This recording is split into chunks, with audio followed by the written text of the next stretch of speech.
I never thought I'd be sharing this. Honestly, there were moments I swore I never would. Some truths feel too layered, too fragile to give voice to. When the house finally stilled after the funeral, I understood how deafening absence could become. My husband used to fill every inch of this space. His laughter, his routines, his energy, and just like that, all of it vanished. The quiet didn't soothe me. It pressed down on me, dense and cold. His son had flown in for the service. He wasn't a boy anymore. Hadn't been for a long time. But in my mind, he remained that aloof teenager who never really let me in. I never tried to take the role of a mother. I knew my place. Our connection was respectful, nothing more. Until now. That first night after the burial, Ian didn't return to the guest room. Instead, he sat alone in the lounge, draped in a blanket, eyes fixed on the fireplace, though it remained unlit. I stood in the hallway watching him, unsure whether to say something or just turn away. I chose to remain quiet and went to make tea, assuming he'd either fall asleep or retreat. But he didn't. When I returned with 2 mugs, he glanced up, not with the anger of a morning sun, but with eyes weighed down by silent questions. I handed him his cup and sat beside him. We said nothing. We just sat close. The kind of closeness grief can carve out. Not comfort, just mutual ache. His arm brushed against mine. It was small, barely anything. But it sparked something in me I didn't expect. Should have meant nothing. But it didn't. The days that followed blurred together. He extended his visit, said he wanted to help me go through things. I didn't say no. His presence became a strange calm, gentle but intense. He moved through this house like someone who belonged and didn't, both at once. And I started noticing details I never had before. His jaw, just like his father's but sharper now. His voice, deeper, steady, with a quiet rasp in the mornings. He would rise early, sometimes shirtless, making coffee like it was his kitchen. And I watched, tried not to, but my eyes lingered. His broad shoulders, upright posture, the soft control in his movements. I hated myself for noticing. One evening I found him in the garage, digging through old tools. His hands were covered in grime, veins standing out beneath the low-hanging light. He turned and smiled, an honest, relaxed kind of smile. He never let me touch this stuff growing up, he said. I stepped in, pulled toward him by something I didn't want to name. He always said you'd injure yourself, I replied. He chuckled softly. He might have been right. That smile stayed with me longer than I cared to admit. That night sleep escaped me. The hallway between our rooms suddenly felt too short.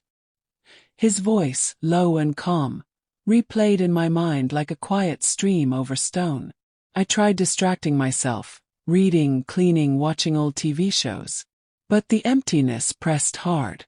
I missed the presence of someone nearby in the dark. I missed being wanted, needed. Then I heard soft footsteps from his room. Maybe he couldn't sleep either. My hand hovered over the doorknob, then dropped. I turned to go, but the door opened from inside. He looked briefly startled, then steady. "Couldn't sleep?" he asked, voice hushed. He nodded. "You." He stepped back slightly. "You can come in. If you want." I should have said no. I should have smiled, made an excuse, gone back to bed like someone who understood the rules. But I didn't. I walked in. The door closed quietly behind me.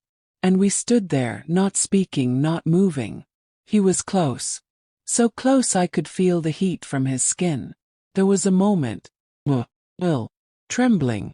Our eyes met, and something passed between us. Not words. Not logic.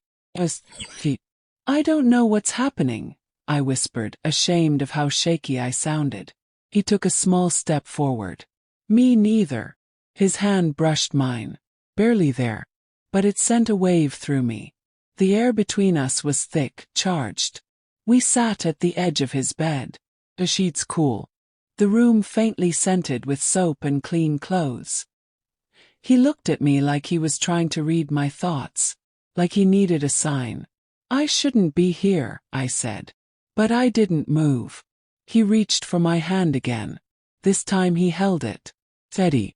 Intentional. You're not wrong for needing someone, he said. Nothing that followed was planned. No script. No thinking. Just the quiet ache of two people slipping into something neither of them could define. His hand rested on my arm. Solid and warm. His fingers trailed across my back in slow, careful circles, as though trying to map the memory of me. I shut my eyes. My breathing hitched. Every sense was heightened. The feel of the mattress beneath us. The stillness of the house. The steady lift and fall of his chest. When he touched me, it was soft, measured, almost reverent. There was no urgency, no rush, just presence. Every movement precise.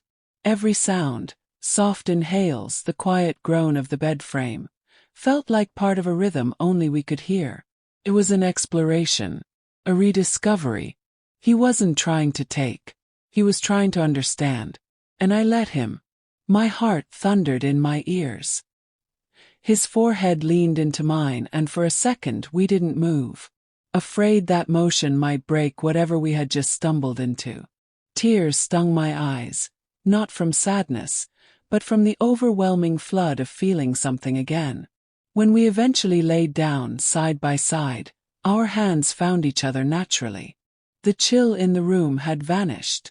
I wanted to say something, but words would have cheapened it. What could I possibly say to explain how we, strangers in history but bound by loss, ended up here, wrapped in something neither of us saw coming? The guilt rolled in waves. Not for what happened, but for what it meant, what it would seem like, what my husband would have thought if he could see us now. But that didn't stop my hand from holding his tighter when I turned on my side. "You okay?" he asked. He nodded. "Are you?" He breathed in deeply. I haven't felt this steady in a long time. We didn't sleep immediately. We laid there, quiet, close, sharing fragments of ourselves that had never been spoken. He told me about the distance between him and his father, how he always saw me as calm, unreachable. I confessed how invisible I had sometimes felt in this house. Like even as a wife, I was always slightly apart. He reached for me again, gently brushing hair from my cheek. "You don't owe me an explanation," he said. "I'm here because I want to be." His words did something to me. Softened something that had been rigid for far too long. The next morning, golden sunlight trickled through the curtain slats. I watched him sleep, still and quiet, before slipping out to the bathroom. The woman in the mirror looked not younger, not prettier, but undeniably more awake. When I came back, he was sitting up, rubbing the sleep from his face. His expression didn't ask questions, just understood. We didn't speak about what came next, but I knew, deep in my chest, we'd figure it out, one slow morning at a time. He stayed. And for the first time since the funeral, the quiet didn't feel hollow.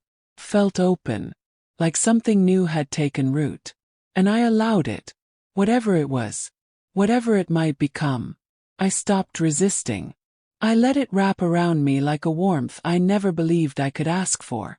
Because maybe, just maybe, inside all that loss, something quietly, undeniably hopeful had begun.